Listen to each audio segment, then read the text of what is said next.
Don pictures Akash Bhaskaran தயாரிப்பில் சுதா கொங்குரா இயக்கத்தில் சிவகார்த்திகேயன், ரவி மோகன், அதர்வா, ஸ்ரீலீலா நடிக்கும் பராசக்தி ஜனவரி 10 முதல் திரையரங்குகளில். இப்போது புதிய அறிமுகம் ஆச்சி ஹோட்டல் சாம்பார் 50 கிராம் ரூபாய் 20 மட்டுமே.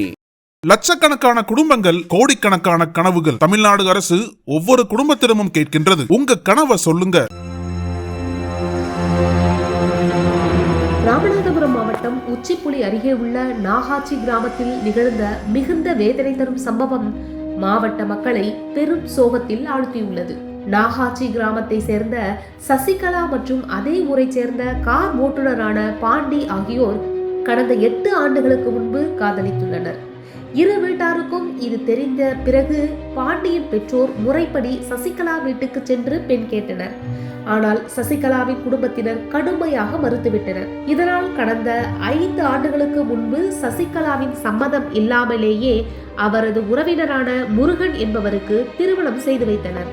இத்தம்பதிக்கு 4 வயதில் ஒரு பெண் குழந்தை உள்ளது. ஆனால் திருமணமான பிறகும் குழந்தை பிறந்த பிறகும் சசிகலாவால் பாண்டியை மறக்க முடியவில்லை.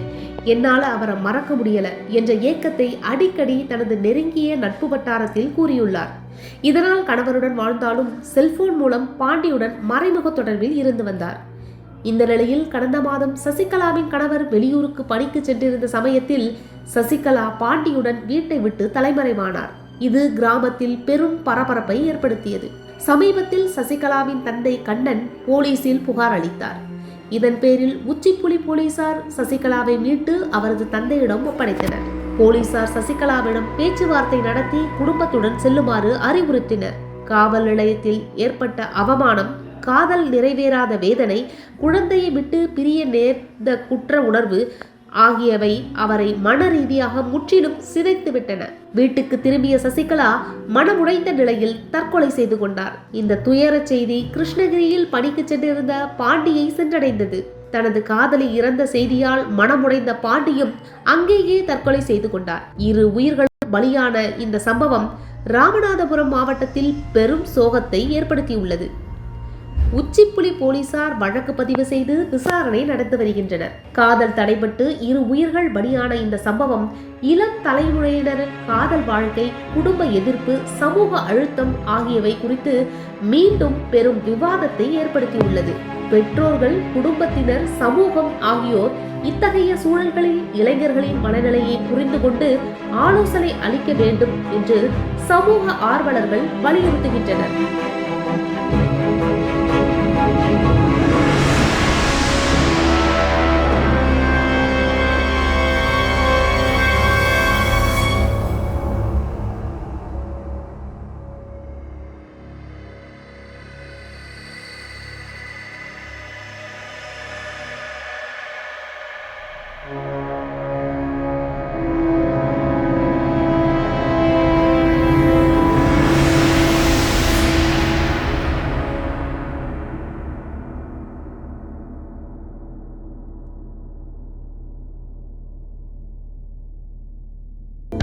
அனல் பறக்கும் செய்திகளை அப்டேட் செய்து கொள்ள நக்கீரன் களத்தை இப்பவே சப்ஸ்கிரைப் பண்ணுங்க.